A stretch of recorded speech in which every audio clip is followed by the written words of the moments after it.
दोस्तों, supreme court का फैसला जो है बुलडोजर पे आ गया। काफी दिनों से लोग इंतजार कर रहे थे कि सुप्रीम कोर्ट का क्या फैसला आएगा बुलडोजर पे। क्योंकि एक जो तबका है या बोल सकते हैं कि एक जो मानने वाले ऐसे लोग हैं जो बुलडोजर की कार्रवाई है वो गलत तरीके से हो रही है, ये गलत हो रही है, इस पर रोक लगाना चाहिए। और ऐसी भी बात नहीं है कि बुलडोजर की कार्रवाई योगी आदित्यनाथ के आने के बाद से शुरू हुई। ये काफी सालों से चलता रहा है, चाहे किसी की भी सरकार। हाँ, उसको एक पहचान जरूर मिली योगी आदित्यनाथ के आने के बाद, जिसकी वजह से उनको बाबा का बुलडोजर भी या बुलडोजर बाबा बोल के भी पुकारते हैं। लेकिन सुप्रीम कोर्ट का ये जो गाइडलाइंस है या सुप्रीम कोर्ट का जो ये जजमेंट आया, फैसला आया, ये क्या न्यायपालिका का कार्यपालिका में हस्तक्षेप नहीं है? देखिए, हमने जो संविधान पढ़ा है वो पढ़ा है कि जो संविधान के 3 स्तंभ हैं, कार्यपालिका, न्यायपालिका और विधायिका, और सबका काम सेपरेट है। एग्जीक्यूट करना कैसे है वो विधायक, कानून कैसे बनाना है वो विधायिका का काम है। उस पर कैसे चलना चाहिए, न्याय हुआ है कि नहीं, वो न्यायपालिका का काम है। और एग्जीक्यूट कैसे करना है वो कार्यपालिका का काम है। तो ये तीनों स्तंभ अगर अपने अपने कार्य बिना किसी के दूसरे के क्षेत्र में हस्तक्षेप किए हुए करे तो ऐसा मानना पड़ेगा कि देश या सरकार सही चल रही है। लेकिन सुप्रीम कोर्ट के कुछ सालों में जो ऐसे फैसले आए हैं या स्वतः संज्ञान लेने का जो प्रक्रिया चालू हुआ है, उससे कहीं ना कहीं आम जनता में ये भावनाएं बढ़ती जा रही है कि सुप्रीम कोर्ट जो है कार्यपालिका को निर्देश या उनके कार्य में हस्तक्षेप कर रहा है। और जाने अनजाने सुप्रीम कोर्ट जो है उन चीजों में अपना, मतलब बोल सकते हैं कि अपना टांग लगा रही है या अपना कार्य कर रही है जो कि उनका एरिया नहीं है। या कई बार ऐसे भी लोग बोले कि सुप्रीम कोर्ट का स्वतः संज्ञान लेने का जो जो एक बोल सकते हैं कि तरीका है या उनका अपना स्टेप्स है, वो कहीं ना कहीं पार्शलिटी होता है। आप मणिपुर के ऊपर तो स्वतः संज्ञान लेते हो, लेकिन बंगाल में जो औरतों के साथ या डॉक्टर के साथ, वहां पे आप स्वतः संज्ञान नहीं लेते हो। आपका निर्णय भी बिल्कुल अलग होता है। तो ये जो चीजें हैं ना, ये कहीं ना कहीं आज के टाइम में सोशल मीडिया का इतना स्ट्रॉन्ग, मतलब बोल सकते हैं कि इन्फ्लुएंस है पब्लिक पे। हर आदमी के हाथ में मोबाइल है और वो गूगल पे कुछ भी सर्च कर सकता है या कोई भी सोशल मीडिया पे एक्टिव रहता है तो उनको सारी जानकारियां मिल जाती। उस जमाने में अगर आप चाहे किसी गलत तरीके से कोई चीज हो और पब्लिक उस पर रिएक्ट न करे, यह असंभव।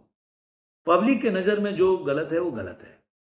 अब हम बुलडोजर पे कार्रवाई पे आते हैं कि जो पहला चीज है कि क्या ये सुप्रीम कोर्ट का जो निर्णय है वो सही है या गलत है।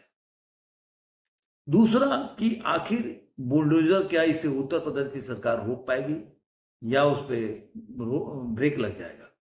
पहले सुप्रीम कोर्ट के निर्णय पे आते हैं। जो निर्णय है वो हमें उसमें यही सब है कि कानून के तहत होना चाहिए, वीडियोग्राफी होना चाहिए, ये पहले नोटिस देना चाहिए, इस तरह का ये सब हुआ। और एक व्यक्ति की कार्रवाई की वजह से सुप्रीम कोर्ट ने उस पर संज्ञान लेकर और ये निर्णय सुनाया। आप सोचिए, इस देश में याकूब मेनन के लिए आधी रात को सुप्रीम कोर्ट खुल सकता है।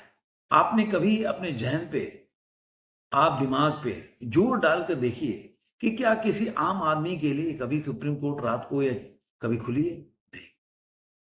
तो आखिर कोर्ट को बोला जाता है कि कोर्ट जो है उसके आंखों में पट्टी इसलिए होता है, जो मूर्ति होता है, कि उसके नजर में सब बराबर है। आप क्या मान सकते हैं कि उस पट्टी का मतलब यह है कि अंधी होती है, जो कि आपने देखा होगा अमिताभ बच्चन की बहुत पहले पिक्चर आई थी अंधा कान।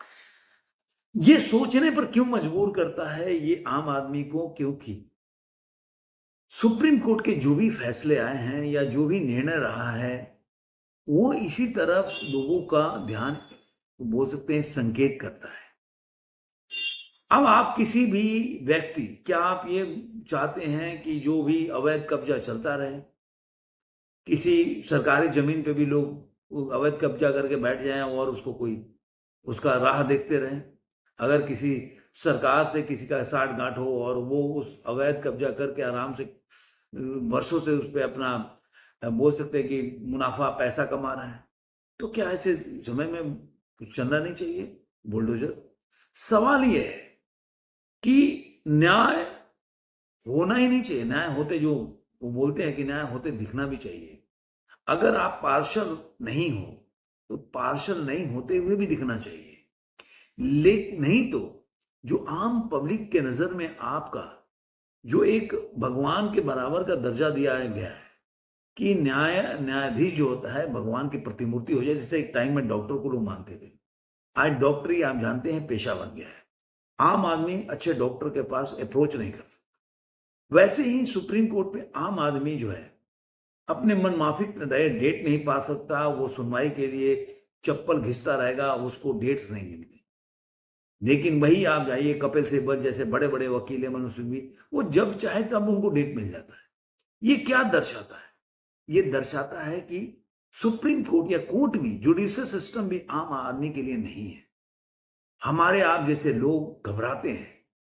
पुलिस, अगर हमने कोई चीज गलत भी देख लिया और हमें लगता है कि पुलिस को जानकारी देना चाहिए, तो हम इसलिए नहीं बताते कि हम बेकार के पचड़ों में फंस जाएंगे। हमें बार बार पुलिस थाने बुलाया जाएगा उस गवाही लेने के लिए। वैसे ही जुडिशियल सिस्टम का हालत हो गया। तो जब बोल सकते हैं कि जब सिस्टम सड़ने लगता है तो ऐसी समस्याएं आम आदमी के जहन में घर कर जाती है। वो कभी भी ऐसे जगहों पे जाने से डरता है। अब आते हैं, क्या इससे बाबा का बुलडोजर या योगी आदित्यनाथ के प्रदेश में बुलडोजर पे कार्रवाई पे रोक लग सकता है? नहीं, क्योंकि जहां भी बुलडोजर की कार्रवाई, आप एक गोरखपुर का मुद्दा हटा दें तो आज तक जहां भी बुलडोजर की कार्रवाई हुई है, जहां तक मेरा संज्ञान में है, किसी ने भी इसके खिलाफ कोर्ट का दरवाजा नहीं खटखटाया। यह दर्शाता है कि जहां भी कार्रवाई हुई है सही हुई है। तो इसका मतलब है कि एक बाबा का बुलडोजर तब भी नहीं रुकेगा, क्योंकि आपको नोटिस देना है, वीडियोग्राफी करना है, सारा प्रोसेस को फॉलो करने के बाद बुलडोजर चलाना है।